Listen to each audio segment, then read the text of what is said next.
भारत माता की जय। वंदे मातरम। आज गणतंत्र दिवस आने वाला है और हमें अपने देश के उन वीरों को याद करना है जिनके कारण हमारा देश आज़ाद हुआ और हमारे पूरे सैन्य दल जो तीनों आर्मी फोर्स जिसके कारण आज हम सुख चैन से रह पा रहे हैं। तो बच्चों, मैं आज उसके बारे में भी बात करूंगी और उसके साथ कुछ टिप्स भी देंगे जिससे हम भी कुछ बड़ा कर सकते हैं। तो क्या आप चाहते हैं कुछ बड़ा करना? क्या आप भी चाहते हैं कि हम भी कुछ ना कुछ ऐसा काम करें, या हमारे देश के बच्चे कौन ऐसा काम कर रहे हैं जिसके कारण उन्हें बाल वीर पुरस्कार मिल रहा है? ये सारी जानकारी देंगे। तो सबसे पहले हम ये जानेंगे 26 जनवरी गणतंत्र दिवस, जिस दिन संविधान लागू हुआ था हमारा। भीमराव अंबेडकर जी ने संविधान बनाया था और प्रेसिडेंट डॉक्टर राजेंद्र प्रसाद जी के थ्रू यहाँ पहली बार इंडिया में ये लागू हुआ था।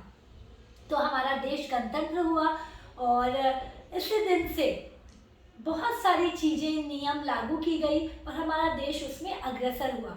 तो दोस्तों, यदि मैं अभी की बात करूं तो 26 जनवरी को दिल्ली में राजपथ में नेशनल परेड निकाला जाता है, जिसमें तीनों सैन्य दल आकर अपनी सैल्यूट सलामी देते हैं और बताते हैं कि हम सब आपके साथ हैं, आप लोग सेफ हैं। और उसी के साथ परमवीर चक्र, बाल वीर चक्र, ऐसे अलग अलग उपाधियां दी जाती है। तो आज के दिन जितने भी इंडिया के स्ट्रॉन्ग मैन हैं जिन्होंने अलग अलग तरीके से कभी वीरता दिखाई है, उन सभी को भी पुरस्कृत किया जाता है। तो कितनी अच्छी बात है। तो हमें भी कुछ रिजोल्यूशन लेना है, लेकिन उसके पहले बाल वीर चक्र क्यों, इसका एक इंसिडेंट हुआ था जो मैं आप लोगों के साथ शेयर करूंगी। 1957 में एक बार हमारे देश के जो प्रधानमंत्री है पंडित जवाहरलाल नेहरू जी, रामलीला मैदान में एक शामियाना के अंदर एक प्रोग्राम चल रहा था। वहाँ पर अचानक से आग लग गई और वहाँ पर एक बच्चा जो हरिश्चंद्र नाम का था, उसने तुरंत अपने जेब से चाकू निकाला और जल्दी से शामियाने को काटकर काफ़ी लोगों की, मतलब करीबन 100 से ज़्यादा लोगों की जान बचाई। और ये पूरा इंसिडेंट पंडित जी देख रहे थे और उन्होंने तभी से अनाउंस किया कि 26 जनवरी को इसे पुरस्कार दिया जाएगा। और उस साल से हमेशा पूरे देश के अलग अलग बच्चे जो कि इस तरीके का काम करते हैं, उन्हें बाल वीर चक्र की उपाधि दी जाती है।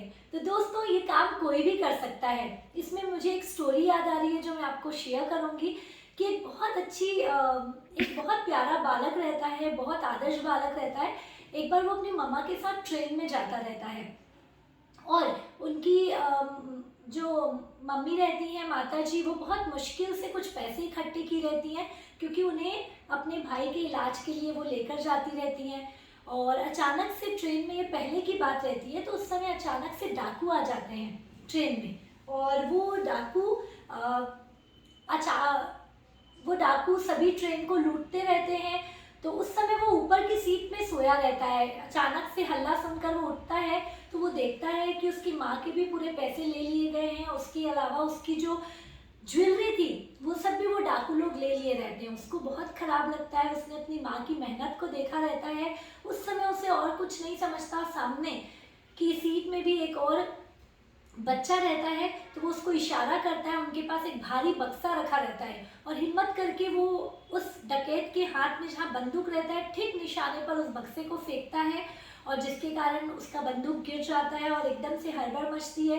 तब तक बाकी लोग भी उनको घेर लेते हैं और सब मिलकर फिर उसको पुलिस के हवाले करते हैं। तो देखिए, आज एक बच्चे की छोटी सी हिम्मत से पूरा इतना बड़ा लूट होने से बचता है, एक लोगों की जान जाने से बचती है।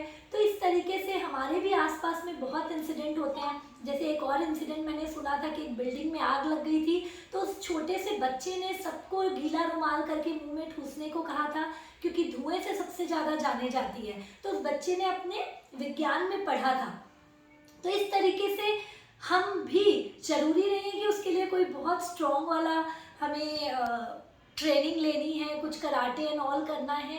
हमारे ही आसपास में ऐसी बहुत सारी चीज़ें होती है जहाँ पर हम यदि बहादुरी से काम लें तो हम अपने आसपास के समाज की हेल्प कर सकते हैं, देश की हेल्प कर सकते हैं। तो इस तरीके से हमें भी बच्चों को बचपन से स्ट्रॉन्ग बनाना है कि एटलीस्ट वो जब भी आसपास में कोई भी लोग हो या हमारी ज़रूरत हो तो स्ट्रॉन्ग बनकर सामने आए। तो यहाँ पर एक ही मैसेज मैं देना चाहूँगी कि जिस तरीके से हमारे देश के वीर सेनानियों ने अंग्रेजों को देश से खदेड़ा था, तो आज भी देश में कुछ बुराइयां हैं, जैसे कि भ्रष्टाचार कहा जाए, अशिक्षा कहा जाए, कुछ हिंसा कहा जाए, या फिर और भी चीज़ें यदि हमें आसपास दिख रही है तो हमें डटकर उसका सामना करना चाहिए, हमें आगे आना चाहिए और उससे रिलेटेड जो भी चीज़ हम कर सकें एक सच्चाई के थ्रू, एक ईमानदारी के थ्रू, तो हमें आगे आना चाहिए। और हमारे देश के भी छोटे छोटे, यदि हम हर कोई यदि एक एक स्टेप लेगा तो मिलकर एक बड़ा हम काम कर सकते हैं और अपने देश को हेल्प कर सकते हैं। तो क्या आप तैयार हैं? तो आज गणतंत्र दिवस जो आने वाला है उसके लिए यही मैसेज है कि आप ज़रूर इस वीडियो को ज़्यादा से ज़्यादा लोगों को शेयर करें, जिससे बच्चे भी जान पाएँ कि 26 जनवरी के दिन बाल वीर पुरस्कार दिया जाता है, राजपथ में क्या होता है, राजपथ में पूरे स्टेट की झांकियाँ निकलती है जिसमें यूनिटी इन डाइवर्सिटी, हमारा ही देश ऐसा है जहाँ पर इतने सारे कल्चर के लोग एक जगह पर बिल्कुल आज़ादी से रहते हैं। तो वो सारी चीज़ें वो जान पाएंगे और वो सारी चीज़ों को आपको दिखाना भी चाहिए। तो ये पूरा मैसेज था कि हमें गणतंत्र दिवस कुछ नए रूप में मनाना है, हमें बच्चों को स्ट्रॉन्ग बनाना है, हमें खुद आगे आना है, क्योंकि एक जो व्यक्ति है वो हर चीज़ नहीं कर सकता, लेकिन एक व्यक्ति यदि आगे आता है तो उसके साथ और पूरा समाज आगे आता है, और पूरा समाज जब आगे आता है तो धीरे धीरे करके पूरा देश, पूरे विश्व को हम सुंदर बना सकते हैं। तो क्या आप तैयार हैं? ज़रूर इस मैसेज को समझिए, इम्प्लीमेंट करिए और 26 जनवरी को ज़रूर नेशनल परेड देखिए। हमारे जो इतने सारे, हमें उस दिन हमारे जो आर्मीज़ होते हैं उनको हमें सैल्यूट करना चाहिए, मैं भी उन्हें सैल्यूट करती हूँ। और लास्ट में कहूँगी, भारत माता की जय, वंदे मातरम।